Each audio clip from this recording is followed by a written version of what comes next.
nesse vídeo, vocês vão descobrir quais são as duas alternativas ao Estreito de Hormuz, caso ele venha a ser bloqueado pelo Irã.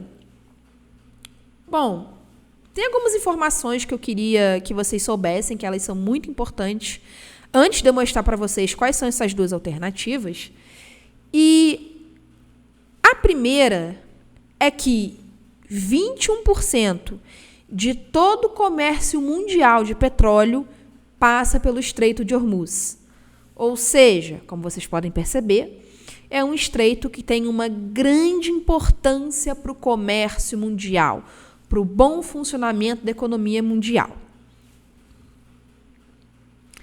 A segunda coisa que eu quero que vocês saibam, e que essa informação ela é a peça-chave para você entender muito do que está por trás das cortinas nesse conflito.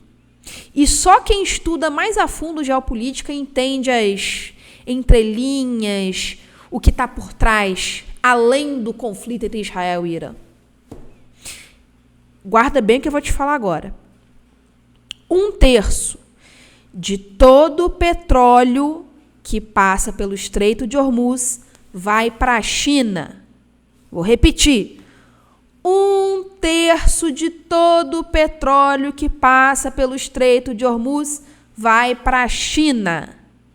Ou seja, a China seria a maior prejudicada economicamente em caso de bloqueio do Estreito de Hormuz. Essa informação é muito importante. A terceira coisa que eu quero falar para vocês é o seguinte. É verdade que o Trump, segundo ele, negociou um cessar-fogo entre Irã e Israel e que esse seria o último ataque dos Estados Unidos, tá? Mas a verdade é que o Irã, ele só aceitou esse cessar-fogo porque a gente vê muitos sinais de que o exército iraniano está muito enfraquecido internamente. E talvez até o próprio regime, tá? Fato é que os bombardeios de Israel matou uma grande parte ali da inteligência da alta cúpula militar do Irã. Cientistas, generais, enfim, uma galera muito importante e peça-chave, cabeça para o Irã. Então, isso desestruturou o Irã, tá? E ele precisa se reestruturar. Tem uma outra coisa também que mostra a fraqueza do Irã, que é o seguinte: o parlamento iraniano, ele aprovou um bloqueio do Estreito de Hormuz. Assim que os Estados Unidos atacou o Irã, tá? Porém, o que acontece? Não adianta só o parlamento aprovar um bloqueio no Estreito. O parlamento aprova em primeiro lugar e depois a palavra final vai para a Suprema Corte Iraniana, ou seja, o Ayatollah Ali Khamenei e o seu círculo. Então, o parlamento iraniano não faz nada sozinho, não decide nada sozinho. Por fim, ficou por isso aí mesmo, a Suprema Corte Iraniana não aprovou, então é um ataque que ficou engavetado. Mas a qualquer momento o Irã pode vir a atacar de novo, né? Porque só não atacou porque está se reestruturando. Mas a partir do momento que ele se reestruturar, pode ser que esse ataque aconteça, tá? Então, vamos entender agora quais são as duas alternativas a Hormuz. E eu quero mostrar um mapa para vocês. 2 mapas, na verdade. O primeiro está aí na tela.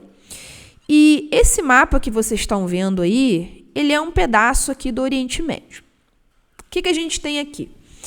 A gente tem nessa linha pontilhada azul o Estreito de Hormuz. Aqui a gente tem o Golfo Persa. Aqui não está escrito, mas a gente tem o Golfo de Omã.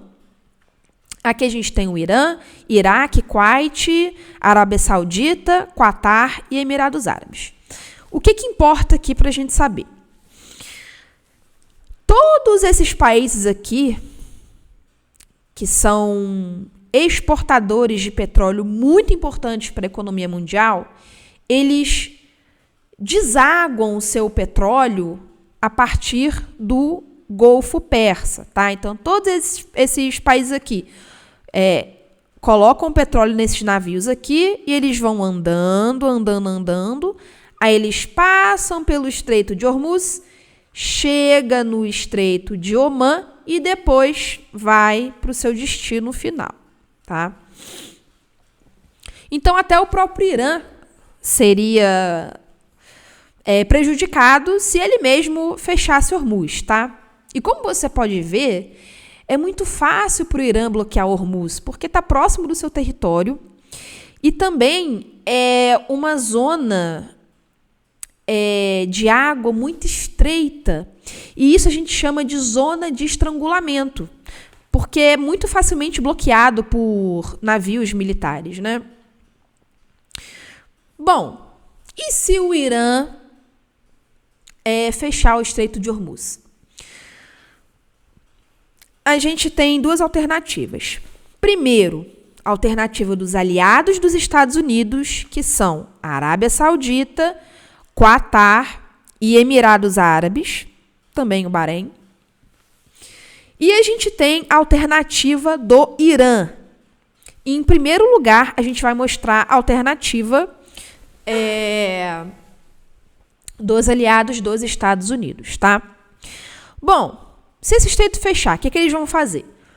Eles vão passar a bombear o petróleo através de dois gasodutos, que é o gasoduto leste-oeste e o gasoduto Abiquai-Quiambu. Não sei nem falar esse nome, ele é muito difícil. Então, basicamente, o petróleo vai passar por toda essa linha azul, ele vai desaguar, entre aspas, nesse golfo aqui, e ele vai seguir em direção ao Estreito de Bab al-Mandeb, que também é uma zona de estrangulamento. Imagina que problema seria se o Irã bloqueasse o Estreito de Hormuz e também o Estreito de Bab al-Mandeb. Será que os Estados Unidos vai deixar isso? Será que os Estados Unidos vai querer se enfiar no meio dessa guerra para proteger os seus aliados? Tem duas coisas importantes que a gente precisa analisar. A primeira é que os Estados Unidos ela poderia se beneficiar de um bloqueio total no Oriente Médio. Por quê?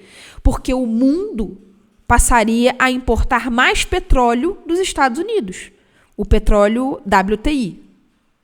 Principalmente Japão e Coreia do Sul, que já importam do Oriente Médio e que também importam dos Estados Unidos. Esse é o primeiro ponto, tá? O segundo ponto é que isso enfraqueceria muito a economia chinesa. E não é o que o Trump quer? Ferrar a China? Pois bem. Mas também tem um lado negativo, né? Porque isso geraria muita inflação mundial e também é uma coisa que não seria bom para a economia dos Estados Unidos. Então, o que eles vão fazer? Não sei. E também tem toda uma questão populista, né? Não sei se o povo ou o próprio parlamento, o próprio Congresso norte-americano vai deixar que os Estados Unidos guerreiem aqui nessa área, né? Porque o que acontece? Existe uma lei nos Estados Unidos chamada War Power Resolution, que ele delimita os poderes do presidente na hora de declarar guerra e fazer ataques militares, tá? Então, o que acontece? A única entidade que tem poder de declarar guerra nos Estados Unidos é o Congresso. Porém, existe uma brecha na War Power Resolution que permite o chefe do Poder Executivo, que no caso é o presidente dos Estados Unidos, a fazer ataques pontuais, por assim dizer. Porque o que o Arepo Resolution diz? Olha, o chefe do executivo sempre, na maioria dos casos, não na maioria dos casos, esqueci o termo exato. Sempre que possível, o presidente, sempre que possível, deve consultar o Congresso sobre ataques. Veja bem, sempre que possível, ou seja, não é obrigatório, tá? E quando você vai mais abaixo na lei, você vê que quando o presidente resolve fazer um ataque ali militar e decide não consultar o Congresso, ele precisa enviar um relatório em até 48 horas explicando para o Congresso por que ele fez essa atividade militar, tá? Então não tem nenhuma obrigação de consultar Congresso, pelo menos não para ataques pontuais. Agora, isso é uma brecha na lei. O Trump não pode ficar fazendo isso o dia inteiro, né? Se todas as vezes ele for usar essa brecha, ele está ferrado.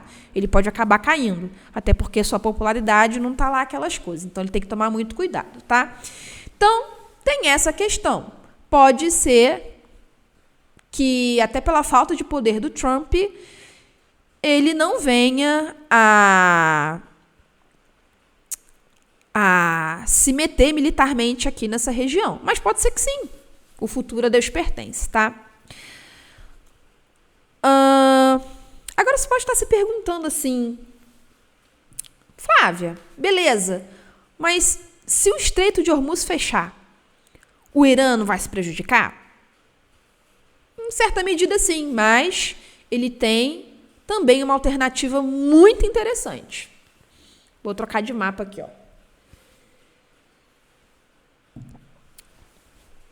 O mapa que a gente tem na tela aqui agora, ele é um mapa dessa região aqui do Oriente Médio, que tem um zoom maior no Estreito de Hormuz, no Golfo Pérsico e no Golfo do Omã, né?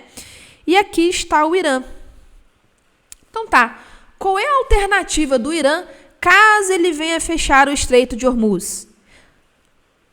O Irã, ele tem um oleoduto cujo nome é bastante sugestivo, chama-se Oleoduto Gorejsk. O que esse oleoduto faz?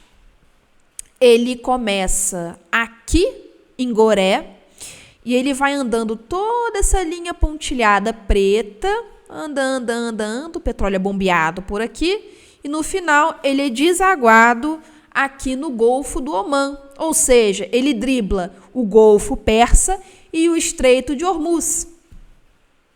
Olha que interessante, né?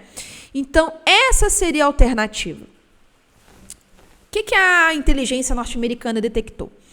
Que esse oleoduto, Gorejsk, ele tem capacidade para bombear 300 mil barris de petróleo por dia.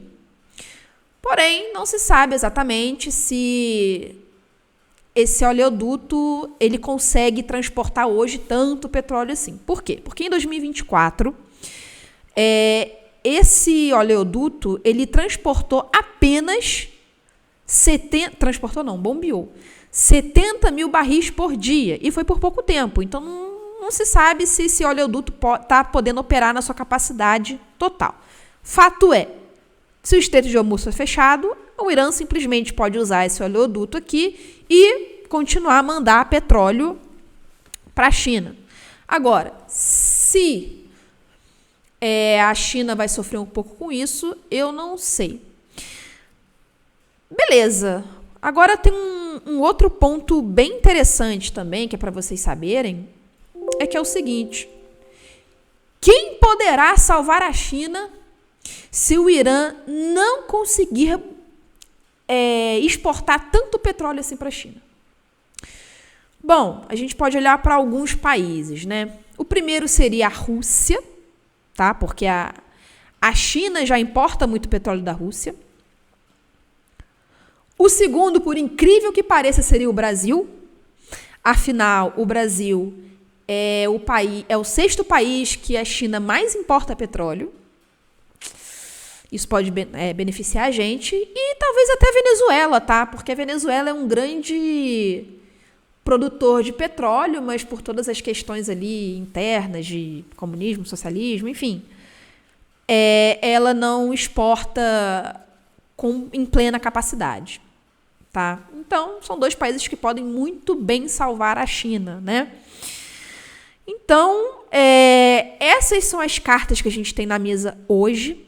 É importante você saber quais são essas alternativas, tá? Para você não ser pego de surpresa em caso de um ataque do Irã nos seus investimentos, ou sei lá, porque você quer fazer a prova do Enem, qualquer coisa que seja, tá? É importante você saber isso, beleza? Bom, acho que não tem muito mais o que falar. Vou pedir para vocês se inscreverem aqui no canal e boa noite para vocês. Estou bebendo aqui minha cervejinha porque hoje é sábado, então hoje pode. Abraço!